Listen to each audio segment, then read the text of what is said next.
네, 참미예수님, 하우현 성당 주인신부 윤영민 요셉입니다.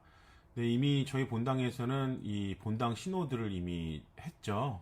그러나 지금 아직까지 교구 신호드가 진행이 되고 있고, 많은 분들이 아직도 이 신호드에 대해서 잘 모르시는 분들, 그리고 이 개념에 대해서 혼동하시거나 아니면 앞으로 이 절차에 대해서 모르시는 분들이 많기 때문에 간단히 영상을 통해서 제가 짧게 설명을 해드리겠습니다. 일단은 이 영상은 제가 본당에서 강론 시간을 통해서 한번 설명을 해드렸었는데, 이 대리구에서 여기에 대한 강의가 부탁이 와서 이 대리구 그 대상자가 다르죠. 본당 신자는 아니고, 그래서 그 대상자가 다르기 때문에 그것에 맞춰 초점을 맞춰서 준비한 것이기 때문에 약간 간단하게 설명하는 쪽으로만 이해하시고 그렇게 보시면 되겠습니다. 사실 대리구에서는 부제가 교회의 삶과 사명 안에서의 시노달리타스라는 주제를 주셨어요. 그래서 제가 마지막 부분에 그러니까 1편으로는 시노드 전반에 대한 그 설명을 할 거고, 그 2편에서는 우리가 이 시노드에서 어떤 주제를 다뤄야 되고 하는 부분에 대해서 짧게 이제 좀 다뤄보도록 할 예정입니다. 자, 이제 시작 기도로 시노드를 위한 기도 바치도록 하겠습니다. 성부와 성자와 성령의 이름으로 아멘. 주 성령님, 저희가 주님의 이름으로 함께 모여 주님 앞에 있나이다. 주님만이 저희를 이끄시니 저희와 함께 하시고 저희 마음에 머무소서. 저희가 나아갈 길을 보여주시고 해야 할 일을 가르치소서. 나약한 죄인인 저희가 정의를 외면하여 혼란을 일으키지 않게 하시고 무지의 오류에 빠지지 않게 하소서. 또한 아무도 차별하지 않게 하소서. 저희가 주님 안에서 하나 되어 영원한 생명의 길을 함께 걸어가게 하시고 저희가 언제나 진리를 따르며 의로움을 찾게 하소서. 성부와 성자와 함께 영원히 친교를 이루시며 언제 어디서나 저희를 도우시는 성령께 이 모든 것을 간청하나이다. 아멘. 성부와 성자와 성령의 이름으로 아멘. 네.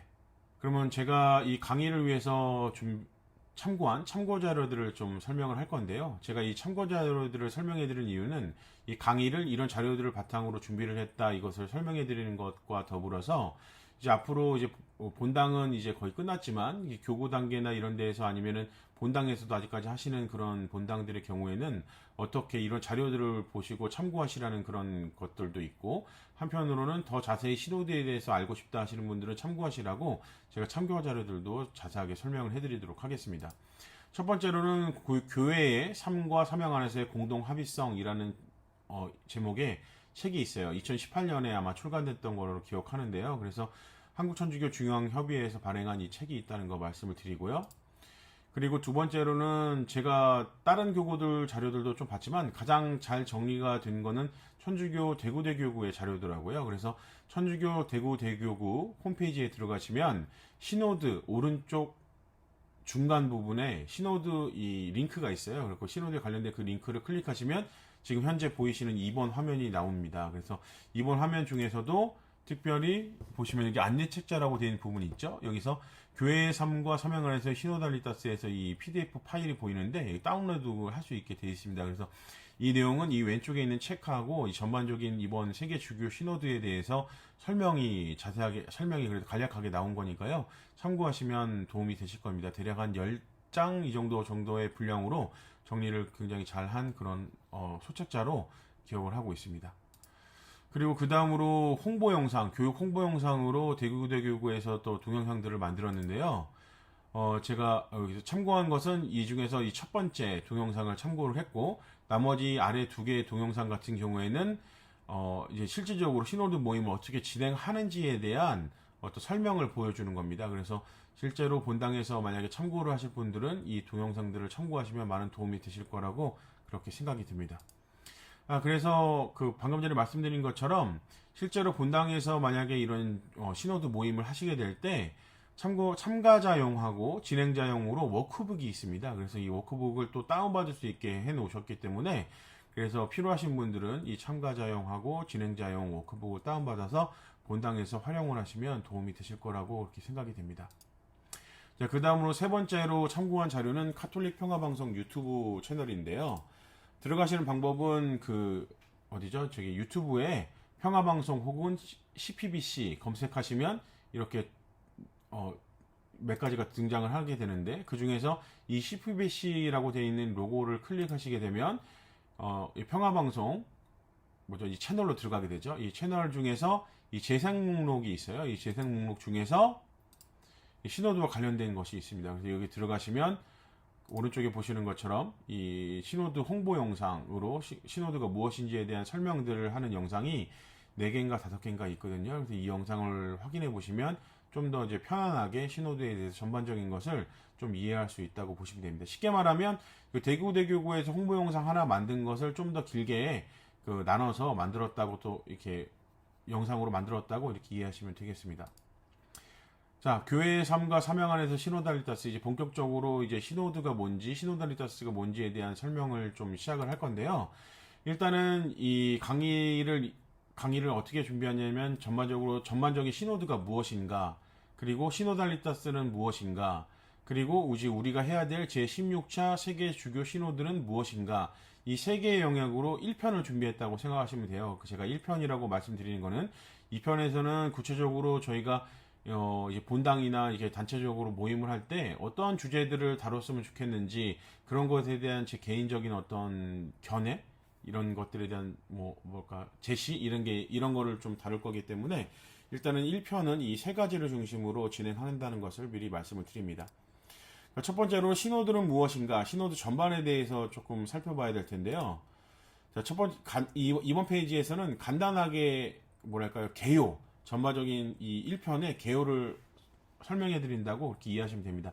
정의는 교회의 자문위원회입니다. 그러니까는 우리가 회사에서도 어떤 회사가 중요한 결정을 할 때 자문을 구할 수 있잖아요. 회사 외부에서도 자문을 구할 수 있죠. 그런 것처럼 어떤 교회의 중요한 결정할 것들을 정할 때 자문을 구하는 겁니다. 예를 들어서 청소년에 대한 어떤 문제를 다룬다면, 그 신자가 꼭 아니더라도 청소년학을 전공하는 어떤 교수님이나 이런 분들에 대한 자문을 구할 수도 있고, 아니면 실제로 그 청소년들을 다루는 어떤 그 단체나 시민단체나 이런 사람들이 있을 거 아니에요. 그런 전문가들의 의견을 들을 수가 있죠. 그래서 자문위원회인데, 저희는 실질적으로 여태까지 이 자문위원회에서 주교님들의 자문을 구해왔던 것이 사실이죠. 어쨌든 그 다음에 어원인데, 이 어원은 그리스어로 함께 걷는 것을 의미합니다. 이게 추후에 다시 좀 더 자세하게 좀 다시 볼 거니까요.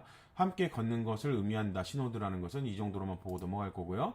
이 시노드의 시작은 제2차 바티칸 공의회 때 교황 바오로 6세 교황님께서 주교 대의원회, 그러니까 이게 같은 말이에요. 주교 대의원회랑 주교 시노드. 이 주교 시노드를 창설하기 위한 의도를 공표를 하셨고, 창설한 이유는 전 세계 주교단이 모두 참석하기 어려운 상황이죠. 그렇죠? 모든 주교님들이 다 같이 가서 의견을 내고 이런 모임을 한다는 것이 어렵잖아요. 또한 공의회 같은 것도 이렇게 많은 분들이 모여서 이렇게 회의를 한다는 것이 사실 쉬운 일은 아니기 때문에, 주교단을 대표하는 대의원 주교님들이 참석해서 교황님을 도와 중요 현안에 대한 자문을 하기 위함, 이렇게 창설 이유가 되어 있습니다. 그럼 예를 들어서 정의와 평화에 대한 문제, 세계적인 보편적인 정의와 평화에 대한 문제라고 한다면, 우리나라에도 주교회의 정의평화위원회라는 것이 있거든요. 그 위원회에 속한 주교님, 아니면 위원장 주교님, 이렇게 대표를 정하고 그 주교님들이 참석을 하시게 되는 거죠. 그런 주제가 있다면. 그래서 그런 식으로 해서 좀 약간 공의회보다는 좀 단위를 줄인 그런 어떤 모임, 시노드 모임을 해서 교황님께 자문을 드리고 교황님이 결정하실 수 있게 도움을 주는 그런 모임이라고 이해하시면 되겠습니다. 이 주교 시노드의 종류는 정기총회가 있고, 임시총회가 있고, 특별회의, 이 3가지가 있습니다. 그래서 우리가 지금 제16차 세계 주교 시노드는 정기총회에 해당하는 것이고, 여기에 대한 어떤 일반적인 절차라든지 이런 것들에 대해서 설명을 해드리도록 하겠습니다.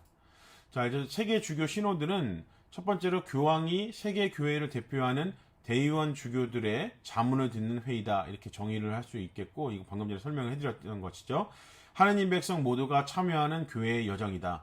사실 이거는 이전이나 지금이나 달라진 건 없어요. 그러니까 예전에 주교님들만 참석했다고 해서 하느님 백성이 제외되는 그런 개념은 아니었고, 이 주교님들이 그 각 교구나 아니면 대표하시는 나라나 이런 것들의 어떤 전반적인 상황이라든지 의견이라든지 이런 것들에 대한 것도 주교님께 함께 말씀을 드리는 거거든요. 하지만 제한적이었던 건 사실이죠. 하지만 이번에 세계 주교 시노드회가 특별한 거는 그 각 교구의 우리 모두가 다 여기에 회의에 참여할 수 있고 참여를 해서 우리의 의견을 낼 수 있다는 것이 좀 차이점이라고 할 수 있습니다. 어쨌든 기본적으로 세계 주교 신호들은 하느님 백성 모두가 원래도 참여하는 그런 교회의 여정이었다는 것, 이 정도 이해하시면 되겠습니다.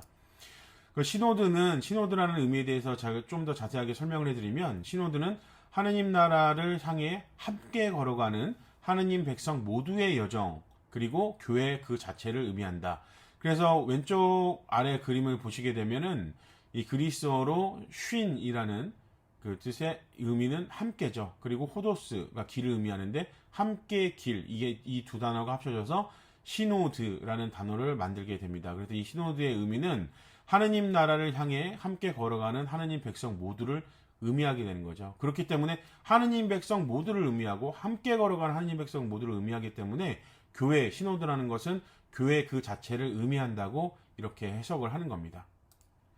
자, 근데 이 시노드가 그러면은 제2차 바티칸 공의회 때 창설을 했다고 했는데, 이 모임 회의를, 그러면은 그때 바티칸 공의회 때부터 시작된 게 아니냐? 근데 그게 아니라 초기 교회 공동체부터 시노드의 모습을 우리 교회는 가지고 있었다. 방금 전에 제가 설명해 드린 것처럼 시노드라는 것 자체가 교회 그 자체라고 말씀을 해드렸잖아요. 그러면 왼쪽 아래 그림에 보시면 이 예수님께서 제자들과 함께 최후의 만찬을 하는, 둘러 앉아서 같이 얘기를 하시고 최후의 만찬을 이렇게 하시는 모습인데, 이것과 같이 예수님께서 부활하신 이후에도 12제자들은 같이 함께 모여서 사도회의를 개최해 왔죠. 그래서 이렇게 함께 모여서 의논을 하고 중요한 사항들을 결정하고, 이런 모습들은 초기 교회 때부터 있었던 그런 모습이고, 오른쪽의 그림을 보시게 되면은 공의의 모습인데, 초기회에서도 공의회들이 계속해서 중요한 문제가 있을 때 열려왔죠. 그래서 시노드 그 자체였던 초기 교회 공동체였다라고 이렇게 이해하시면 되겠습니다. 그래서 시노드가 제2차 바티칸 공의회 때 이후로 어떤 조직적으로 이렇게 창설되고 했다고 해서 그때부터 시작된 개념이 아니라 우리 초기 교회부터 있었던 교회의 본질적인 모습이었다는 것, 이 정도를 이해하시면 되겠습니다. 그러면 이제 세계 주교 대의원 회의의 일반적인 과정은 뭐냐? 일단은 정기총회는 3년마다 열립니다. 3년마다 어떤 주제를 가지고 열리게 되고요. 교황님께서 그 주제, 그 시노드에서 이번에는 이런 안건을 다룰 것이다 라는 주제와 개요를 선정하신 다음에 각 지역교회로 그 문서를 발송을 하세요. 이것을 시노드 예비문서라고 부르고, 주제에 대한 의견을 각 교회, 예를 들면 우리 교구, 수원 교구에 이렇게 물어보시는 거죠. 이런 걸 할 건데 너네들이 준비를 하고 어떤 의견을 할 것인지에 대한 어떤 그런 것들 준비를 요구를 하시는 것이고, 가장 최근에 2018년 개최되었던 세계 주교 시노드, 제15차 세계 주교 시노드였죠. 여기서의 주제는 젊은이, 그리고 신앙과 성소식별을 주제로 소집이 됐던 사례가 있습니다. 그리고 제가 참고한 이 그림 동영상도 영문으로 된 거를 제가 참고를 했는데요. 여기 주제가 그래서 제15차 주교 시노드에서 시노드를 설명하기 위한 어떤 동영상 자료였기 때문에 이 주제가 젊은이, 신앙, 성소식별을 위한 주제로 이렇게 표시가 되어 있죠.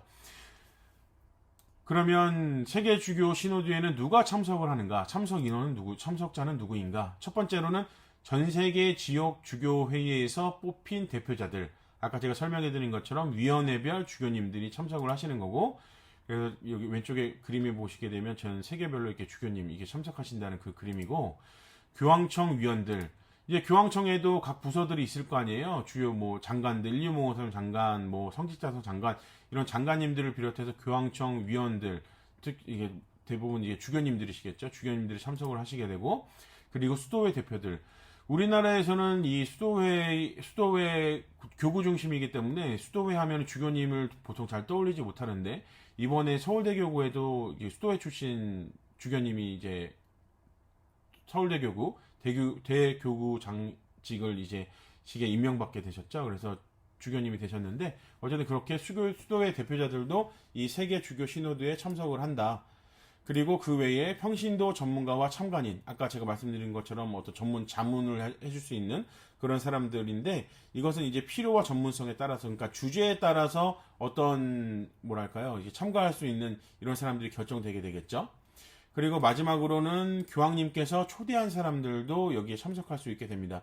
근데 실질적으로 제가 4번도 전문가들이 초대될 수 있고, 주교가 아닌 사람들 같은 경우에는 쉽게 이런 시노드에 같이 함께 참여하기가 어려웠는데, 4번하고 5번에 해당하시는 분이 자리를 이번 세계 주교 시노드의 16차 세계 주교 시노드에서는 폭넓게 가지게 된 거죠. 그러니까 특별히 이 15차 청소년을 주제로 한 세계 주교 시노드에서 청소년들에 대한 참가를 폭넓게 가지셨어요. 그래서 의견을 들어보고 그런 절차를 한번 경험을 했는데, 교황님 판단에는, 그리고 교황청에서 판단하기에는 그런 과정들에서 좋은 의견들이 왔다고 판단을 했고, 우리가 미처 생각하지 못하는 그런 영역에서의 문제를 파악할 수 있게 해주는 어떤 계기가 됐다고 판단하셨기 때문에, 결정적으로 이번 제16차 세계 주교 시노드에서는 이 참석하는 영역을 확대시킨 개념이다, 이렇게 이해하시면 될 것 같습니다. 세계 주교 시노드 임시총회, 제가 아까 말씀드린 것처럼 정기총회는 3년에 한 번에 열리는 그런 문제고, 임시총회 같은 경우에는 교회가 마주한 긴급한 문제를 다루기 위해서 개최가 됩니다. 정기총회에 대해서 소규모의 인원으로 진행이 되고, 이거는 사실 당연한 얘기겠죠. 왜냐면 긴급하게 다뤄야 될 문제인데 많은 인원이 참석하게 되면은 이 회의가 금방 끝나질 않겠죠. 그리고 지금 세 차례 개최된 사례가 있다. 1969년, 1985년, 2014년 이 세 번의 임시총회가 있었다는 것 정도만 제가 말씀을 드리도록 하겠습니다. 그리고 세계 주교 시노드 특별회의가 있는데, 이 특별회의는 특정 지역에 한정한 어떤 문제들에 관련한 그런 모임입니다. 그래서 2009년에 아프리카 있었고, 2010년에 중동, 2019년에 아마존 문제를 다룬 이런 특별회의들이 있었다, 이렇게 이해하시면 됩니다. 그리고 이게 지금까지는 세계 주교 시노드를 중심으로 제가 설명을 해드렸잖아요. 이 시노드라는 것이 원칙적으로 이제 세계 주교님들이 참석하는 그런 시노드도 있지만, 이 시노드라는 말 자체가 교회를 의미한다고 설명해 드렸던 것과 같이 각 교구별로도 시노드를 진행할 수 있습니다. 시노드라는 것이 거기에 속한 모든 인원들이 다 참석할 수 있는 그런 회의의 개념이기 때문에, 자, 저희 수원교구에서는 자 일어나 함께 가자라는 주제로 2000년 대인년을 맞이해서 이 교구 시노드를 진행한 전례가 있죠. 그래서 2000년 전후로 해서 앞으로 이제 우리 교구가 나아가야 될 방향에 대해서 모든 영역의 신자분들, 그리고 뭐 성직자분들 다 참여해서 의견을 들어보는 그런 시간을 가졌죠. 대략 3년 정도 진행됐던 것으로 기억하고 있습니다. 제 16차 세계 주교 시노드에 대해서 이제 본격적으로 설명을 좀 해드려야 될 텐데, 2021년부터 2023년까지 진행이 될 것이고요. 주제는 시노드 정신을 살아가는 교회를 위하여 친교 참여 사명이라는 주제로 이루어지게 됩니다. 그래서 왼쪽에는 이번에 그 세계 주교 시노드의 로고가 되겠고요. 오른쪽은 이제 사명, 친교, 참여 이 세 가지가 이번 시노드를 구성하는 세 가지 큰 기둥이다 해서 이제 평화방송에서 했던 그 내용을 캡처해서 가져온 것이고요. 이번에 제16차 세계 주교 시노드의 목적은 뭐냐? 교회가 곧 시노드임을 인식하는 것이다.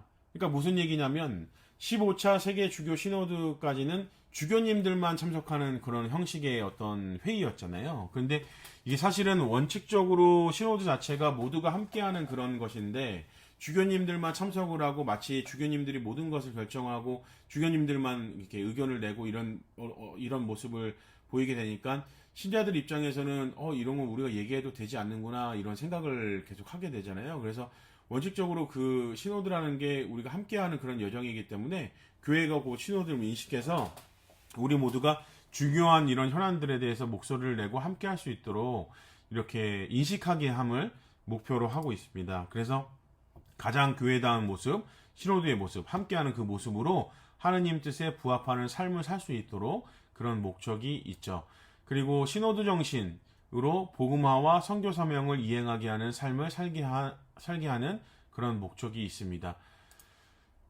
정리해보자면, 시노드 교회로 사는 법을 익히기 위한 하나의 기회로 여기고 이번 세계 주교 시노드가 개최됐다는 얘기죠. 그러니까 이 말은 뭐냐면은, 이제까지 그 주교님들만 결정하는 그런 게 아니라 우리 모두가 함께하는 교회고, 이 시노드 자체가 교회이기 때문에 이런 정신을 가지고 우리가 선교 사명도 하고 일반 신앙생활도 하고 할 수 있는 그런 것이 우리 교회의 삶이라는 것을 익히기 위한 어떤 기회로 이번 시노드가 개최됐다고 이해하시면 됩니다. 그러면 시노달리타스라는 용어에 대한 설명을 해야 되는데요. 이번 세계 주교 신호들을 개최하면서 프란치스코 교황님께서 강조하시는 용어입니다. 하느님 백성 전체가 교회의 삶과 사명에 관련되고 참여하는 것을 의미하는 용어고요. 교회 공동체의 모든 이가 서로 경청하고 대화하며 함께하는 과정 자체가 교회의 길이고, 교회가 교회다움을 찾아가는 일이 바로 시노드라고 설명을 해드렸죠. 이 말이 방금 전에 설명해드렸던 것과 거의 동일하잖아요. 그래서 사실 같은 개념으로 이해하는 것이 가장 편합니다. 즉 시노달리타스는 시노드 정신을 표현하는 용어예요. 제가 이거를 이렇게 설명해드리면 더 혼동될 수 있지만, 까리타스라는 라틴어가 있잖아요. 그리고 베리타스라는 라틴어가 있습니다. 이런 식으로 사실은 무슨 따스 이렇게 붙이게 되면은 어떤 성향이나 성질을 의미하는 용어가 많아요. 그러니까 쉽게 말하면은 시노드에다가 그 따스라는 것을 붙여서 이렇게 표현을 했다고 생각하셔도 이해하기에 좀 도움이 되실 것 같아요. 그러니까는 시노드라는 것은 교회를 의미하는 것이고, 따스를 붙임으로 인해서 교회 정신, 어떤 뭐 교회 사명 이런 개념으로 이해하실 수 있게 된다는 거죠. 그래서 그런 식으로 용어를 정리를 하면 될 것 같고요. 사실 이 시노달리타스라는 말이 좀 약간 어려운 그런 측면이 있어서 공동 합의성이라는 그런 말로 우리가 처음에는 번역을 했어요. 제가 처음에 소개해드렸던 그 책에도 그래도 공동 합의성이라는 이름으로 책이 출판이 됐죠. 근데 그거 공동 합의성이라는 말에는 사실 우리가 그 공동 합의성 자체가 교회는 아니잖아요. 그런 의미 때문에 지금은 그 공동 합의성이라는 번역을 사용하지 않고 그냥 시노달리타스라고 그냥 그대로 지금 사용을 하고 있는데, 이해하실 때는 시노드 정신 아니면 교회 정신 이런 의미로 해석하는 것이 가장 맞다고 이해하시면 됩니다. 교황님께서는 이렇게 설명을 하셨는데, 시노달리타스는 성령의 목소리를 함께 경청하고 함께 식별하는 역동성 안에서 하느님의 뜻에 맞게 오늘날의 교회가 존재하는 방식입니다. 라고 이렇게 설명을 했죠. 그러니까 교회가 존재하는 방식, 교회의 정신, 그리고 시노드의 방식, 이런 식으로 이해하시면 되겠습니다. 자, 그런데 시노드가 지금 방금 전에 지금까지 설명해드렸던 것처럼 그러면 백성 모두가 함께 참여하는 그런 어떤 교회 정신을 발휘하는 어떤 모임인데, 그럼 그거 민주주의와 같은 것 아니냐? 민주주의 의결 과정과 같은 거 아니냐? 그래서 우리가 의견을 내서 마치 다수결처럼, 예를 들어서 뭐 중요한 교회 현안에 대해서 다수결로 이렇게 투표를 해서 결정되는 그런 개념이냐? 그런 개념은 아니다는 것은 짚고 넘어가야 될 것 같아요. 그래서 시노드는 민주주의 의결 과정과는 다른 절차다라는 것을 말씀을 드리는데, 일단은 활발한 논의 과정을 거친 다음 권위 있는 결정을 내리기 위함이다.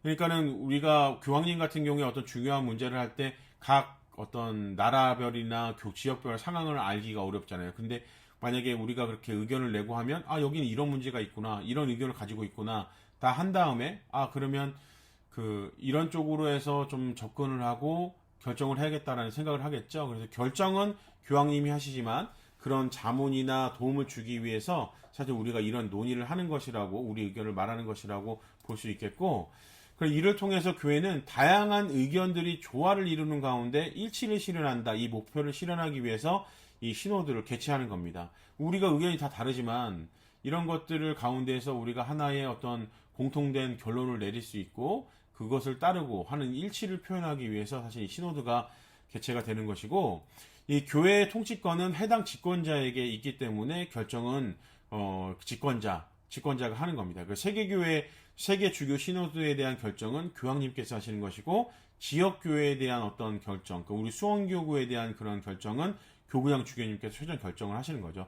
신자들의 올라오는 그런 의견을 다 듣지만 우리 교구에 관한 일은 수원교구장 주교님이 정하시는 그런 개념입니다. 그래서 교황님께서 하신 말씀이 있는데 이게 가장 쉽게 설명을 하는 것 같아요. 교회의 통치권은 내가 가지고 있지만 반드시 조언을 받은 뒤에 행사합니다. 이렇게 인터뷰 중에 하신 말씀이 있죠. 자, 그리고 제16차 세계 주교 시노드의 진행 절차는 기존 시노드와 다른데 여기에 대한 설명도 좀 하겠습니다. 방금 전에 말씀드린 것처럼 참석 인원도 이전까지의 세계 주교 시노드와는 다른 모습을 보이고 있고, 이 진행 절차 역시 당연히 참석 인원이 모든 하느님 백성이기 때문에 진행 절차가 다르잖아요. 그래서 여기에 대한 설명을 간단하게 해드리면, 이번 시노드에서 추구하는 시노달리타스 절차는 로마가 아닌 지역 교회들로부터의 변화로 시작됩니다. 이렇게 돼 있는데, 그러니까 이전에는 제가 일반 과정에 대해서 설명을 해드린 것처럼 교황님께서 현안에 대한 결정을 하시고 지역 교회로 그 문서, 예비 문서를 보내서 이제 시노드가 시작되는 걸로 이렇게 얘기가 됐잖아요. 근데 이번에는 그게 아니라 지역 교회들이 그런 현안에 대해서 먼저 문제들을 의논을 하고, 그리고 그런 것들을 좀 약간 예비 문서를 결정을 하는 개념입니다. 그래서 우리가 이런 문제들이 있다라는 것을 교황청으로 반대로 보내는 그런 거죠. 그래서 시작이 교황청이 아니라 이번에는 지역 교회들, 특별히 우리 본당, 교구에서부터 시작된다는 것을 말하는 거죠. 그래서 교구의 결정사항이 주교회의로 보내지고 이는 교황청으로 간 다음 다시 반대 방향으로 돌아옵니다. 나선형의 시노달리타스 절차를 통해 교회는 상호 교감을 가질 수 있습니다. 이렇게 설명을 하고 있죠. 그래서 이게 나선형으로 교황청으로 갔다가 나중에는 다시 또 우리 교구로 하달이 되겠죠. 그리고 교구에서 다시 본당으로 그런 결정이 됐다고 이제 얘기가 다시 나오겠죠. 간단하게 지역 도표를 보면 지역 신호드, 우리 본당 단계, 교구 단계가 이루어지고 그 다음에 지역 주교회를 가고 대륙별 회의 및 협의가 있을 것이고, 그리고 세계 주교 신호드, 로마에서 열리는 이 세계 주교 신호드로 갈 것이고, 그것이 다시 지역 신호드로 와서 실행하는 단계로 이렇게 될 것이다. 이렇게 되는 겁니다. 세계 주교 신호드 제16차 정기총회의 그 절차에 대해서 이렇게 간략하게 도표로 정리한 내용이 있는데요. 이것은 그냥 보시고 만약에 필요하신 분들은 정지를 하시거나 찾아보셔서 나중에 추후에 확인하시면 되겠죠. 그래서 이런 식으로 이루어진다는 거 간략하게 그냥 보시면 될 것이고요.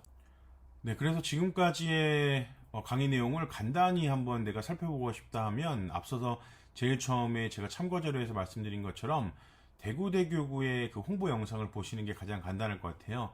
여기에서 조금 더 나는 좀 추가해서 하고 싶다 하면 지금 영상이 왼쪽 편에 오른쪽 편에 보이시는 살짝 더 자세하게 설명한 내용도 있으니까요. 이 두 가지 영상을 원하시는 분들은 검색해서 보시면 되겠습니다. 그러면 제 강의한 내용들이 적어도 1편에 대한 내용들은 정리해서 오히려 이 두 번째 동영상 같은 경우에는 더 자세하게 설명하는 부분도 있으니까요. 참고하시면 되겠습니다. 그리고 시노드에서 제 이제 2편으로 넘어가는 건데요. 그러면 시노드에서 다루었으면 하는 현안이 뭐가 있느냐, 제 개인적인 의견과 그런 어떤 설명을 좀 드릴 건데요. 첫 번째로 기본적인 질문 예시들은 이미 배포가 됐습니다. 그래서 본당별로 이런 여러분들이 이미 회의를 하셨을 때 이런 기본 유익한 질문들 이런 제목으로 해서 이미 배포가 됐기 때문에 주로 그걸 중심으로 하셨을 거예요. 근데 딱 그것만 하면 되는 게 아니고 다른 어떤 교회에서 해줬으면 되는 일들, 아니면은 교회에서 시급하다고 생각하는 일들, 이런 것들도 다 하실 수 있는 질문입니다. 근데 제가 막상 해보니까 일단은 본당에서 일단 제가 개최를 했었고 2차에 걸쳐서, 그리고 그 성직자, 그래서 우리 동기 신부들끼리도 모임을 3차례나 저희는 했었거든요. 근데 그런 어떤 사항들을 보게 되면은 정작 교회 내에서 중요한 현안들이 논의되고 있지 않다고 저는 판단을 했어요. 예를 들어서 본당 시노드 같은 경우에는 저희가 대략 한 40분 정도 첫 번째 전체 모임을 했었는데, 그때 이게 뭐가 됐냐면 사실 이제 강론 시간이나 그런 공지사항 시간을 활용해서 이렇게 모임을 해봤는데, 그때 해보니까는 문제가 되는 게 뭐냐면은 이게 본인들의 입장에서 필요한 것들, 그러니까는 교회에 필요한 것들 개념보다는 본인에게 필요한 것들, 저희 본당 같은 경우에는 지금 주차장이 코로나 상황이나 이런 부분 때문에 관리가 안 되는 상황 때문에 총 3구역 중에서 한 구역을 일단은 폐쇄를 시켰거든요. 근데 그 본당 그 주차장을 우리도 쓸 수 있게, 나도 쓸 수 있게 개방해달라는 그 주장을 30분 동안 하시더라고요. 근데 이게 문제가 이렇게 되게 되면은 우리는 사실 이런 문제를 다루기 위해서 이 모임을 하고 있는 게 아닌데, 그 하우연만의 문제잖아요. 그거는. 이런 거는 사실은 이 시노드에서 다루었으면 현안에서 이게 당연히 좀 약간 배제가 돼야 되는 그런 부분이라고 저는 판단을 하고 있고, 그리고 성직자 시노드 같은 경우에도 사실 이런 주제들 제가 좀 제시를 좀 앞으로 할 건데, 이런 문제 외에도 지금 최근에는 우크라이나 러시아 간의 전쟁이라든지 이런 이슈들도 있잖아요. 이럴 때 우리는 교회는 어떤 입장을 취해야 될 것인가라는 그런 문제들도 있을 것이고, 아니면 전세적인 어떤 생태에 대한 문제도 있을 것이고, 이런 얘기는 실질적으로 나오지 않더라고요. 근데 문제는 제가 봤을 때 꼭 뭐랄까요, 그런 것에 대한 인식이 없어서 그렇다기보다는 주어진 질문에서 그 안에서만 대답을 하려니까는 문제가 되는 것 같아요. 그래서 그런 문제들뿐만 아니라 제가 사실은 교황님께서는 이런 질문들을 좀 얘기를 하고 달았으면 하지 않았을까 하는 생각이 있어서 제가 그런 것들을 일단 예시로 한번 몇 개 말씀을 드리면, 첫 번째로는 혼인장애, 그러니까 이혼이죠. 이혼과 관련된 문제들, 그러니까 이혼한 사람들을 어떻게 해야 될 것인가부터 해서, 그럼 이혼을 카톨릭 교회에서 어떻게 바라봐야 될 것인가, 이런 문제들이 이미 있잖아요. 이것으로 인해서 고통받고 있는 사람이 많고 여기에 대한 문제가 많다고 많은 사람들이 지적을 하고 있는데, 정작 회의 때는 여기에 대한 논의가 전혀 되고 있지 않단 말이에요. 그래서 여러분들 같은 경우에는 이런 것에 대해서 아마 개선해야 될 게 이렇게 있다고 판단하고 더 좋은 방향이 있다고 생각하신다면 여기에 대한 문제를 좀 약간 제기를 하실 수 있고, 그리고 자살에 대한 문제들도 마찬가지고, 낙태에 관한 문제들도 요즘에 굉장히 이슈죠. 대선에서도 중요한 이슈 중에 하나인데, 그리고 마지막으로 청소년 활성화와 성소에 관한 문제들도 있죠. 저희 교회가 지금 당장 한 20년 후면 어떻게 될지도 모르는 상황에 처해졌죠. 근데 이제 청소년 신앙생활 활성화를 어떻게 할지에 대한 그런 의견들도 좀 충분히 낼 수가 있는데 나오질 않고 있죠. 근데 이 부분 같은 경우에는 지난 15차 주교 시노드의 중요한 주제였어요. 그렇기 때문에 제가 예시로 여기서 다루질 않을 거고, 낙태에 관한 문제들 같은 경우에도 낙태를 찬성하는 입장은 태아를 생명으로 보지 않는 것을 전제로 하고 말을 하고 있어요. 그래서 태아를 생명으로 보는 우리 카톨릭의 입장하고는 완전히 뭐랄까 말하는 어떤 그게 완전히 다르게 됩니다. 그래서 여성의 자기결정권 때문에 여성을 무시하냐 이렇게 표현하게 되는데, 이건 만약에 태아를 생명으로 본다면 그 뭐랄까요, 생명보다 그러면 여성의 자기결정권이 우선을 하느냐 이렇게 되게 되잖아요. 그럼 아예 대화가 되지 않는 문제고 그런 문제이기 때문에 우리로서는 태아를 생명으로 보지 않는 이상 인정할 수 없는 부분이기 때문에 여기에 대한 거는 제가 언급을 하지 않겠습니다. 네, 그래서 첫 번째로 제가 말씀드리고 싶은 그 이혼에 관한 그런 문제는요. 저희 카톨릭 같은 경우에는 이 뭐랄까요, 개인적인 의견이나 이런 것을 내놓은 유튜브에 대한 이런 자료들이 전혀 없더라고요. 그래서 이제 개신교긴 한데 김기성 목사라는 분의 의견이 있어요. 그래서 이게 동영상이 이렇게 있거든요. 근데 강의 때는 제가 이 동영상을 틀어줄 예정이지만 우리가 유튜브에 올리기 위한 용도이기 때문에 제가 이렇게 소개로만 이렇게 해드리고, 간단히만 말씀드리면 김기성 목사의 의견은 이혼이 가능하다라는 쪽으로 이렇게 얘기를 합니다. 그래서 이 부분 혹시 참고하실 분들은 유튜브에서 검색하시면 나오기 때문에 이 부분 확인하시면 되고, 저작권이라는 문제 때문에 동영상에는 올리지 않도록 하겠습니다.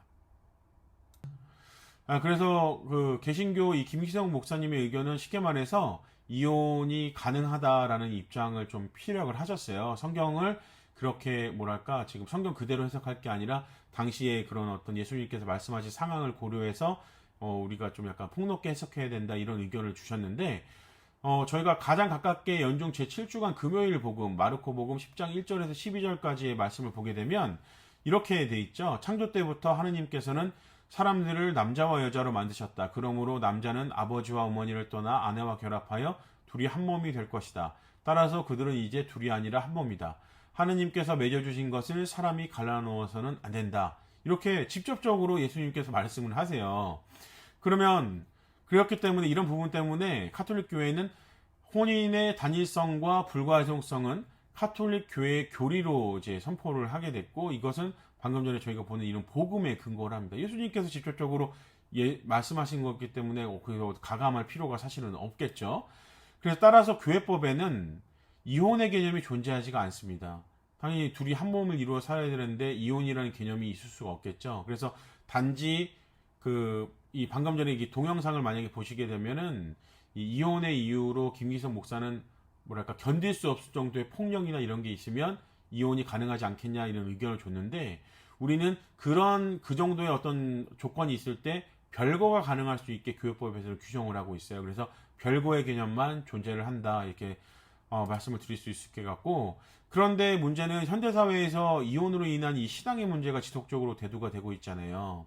이혼을 한 사람들이 뭐랄까 카톨릭 교회는 아무래도 그 정상적인 어떤 혼인 생활을 강조를 하기 때문에 이혼을 했다는, 사실 이혼만 하고서 재혼을 하지 않았으면은 신앙생활 하는데 큰 문제가 없음에도 불구하고 어떤 사회적인 시선이라든지 교회 안에서의 시선이라든지 아니면 이 교리적인 어떤 거부감으로 인해서 신앙을 제대로 할 수 없는 그런 문제가 지속적으로 대두가 되고 있지 않습니까? 그리고 교회를 떠나서도 이혼율이 굉장히 높아지고 여기서 파생하는 이혼한 가정의 자녀들에 대한 문제라든지 이런 문제들이 많아요. 근데 여기에 대해서 사실은 우리가 어떤 적극적으로 대처하고 있는 부분들이 없거든요.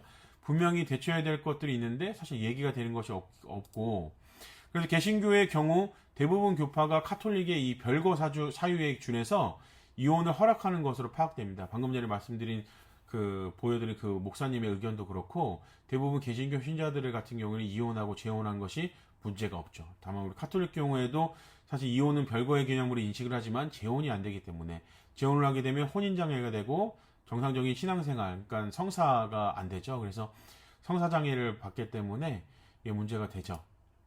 근데 한 가지 여기서 아이러니한 것은, 개신교 같은 경우에는 오직 성경만을 이렇게 외치잖아요. 그런데 오히려 복음에 정확하게 저렇게 구절이 나와 있는데, 개신교회가 오히려 카톨릭보다 더 진보적인 해석을 하고 실제로 그에 근거해서 이렇게 신자들을 가리키는 어떤 모습을 보이고 있단 말이에요.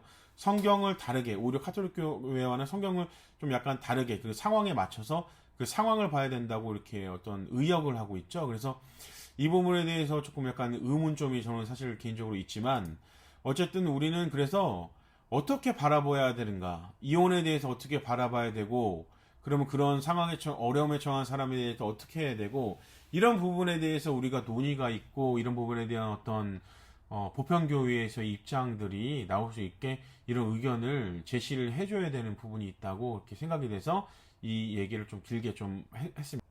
네, 두 번째로는 이 자살에 대한 문제인데요. 이 부분 역시 우리 천주교회에서 개인적인 입장을 낸 영상은 없기 때문에 이제 개신교 김학철 교수라는 분이 의견을 냈어요.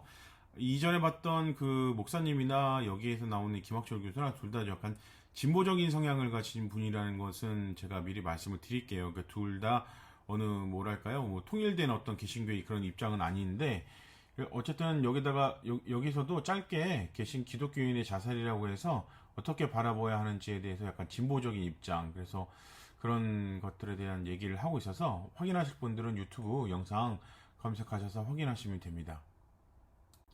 네, 자살에 대해서는 개인적인 의견은 없지만 그 평화방송에서 자살에 대한 영상들이 몇 가지 있어요. 다만 교회법에서 어떻게 자살에 대해서 얘기하고 있는지, 장례미사 가능한지 이쪽에 대해서 얘기하고 있는데, 이 부분도 참고하실 분들은 이 평화방송 검색하셔서 확인하시면 됩니다. 뭐랄까요, 너무 장례미사를 봉헌해 줄 수 있느냐 아니냐, 이 문제에 사실 더 초점이 있다고 이렇게 여겨져요.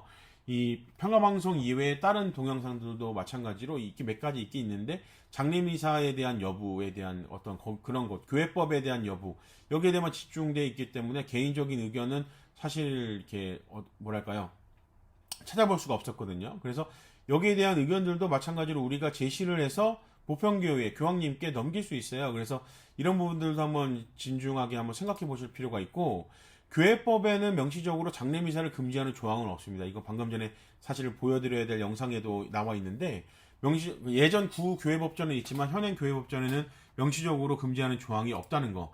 그런데 문제는 뭐냐면, 대부분의 신자들은 장례미사를, 자살한 사람들은 장례미사를 봉헌하지 못한다고 이렇게 생각을 하고 있단 말이에요.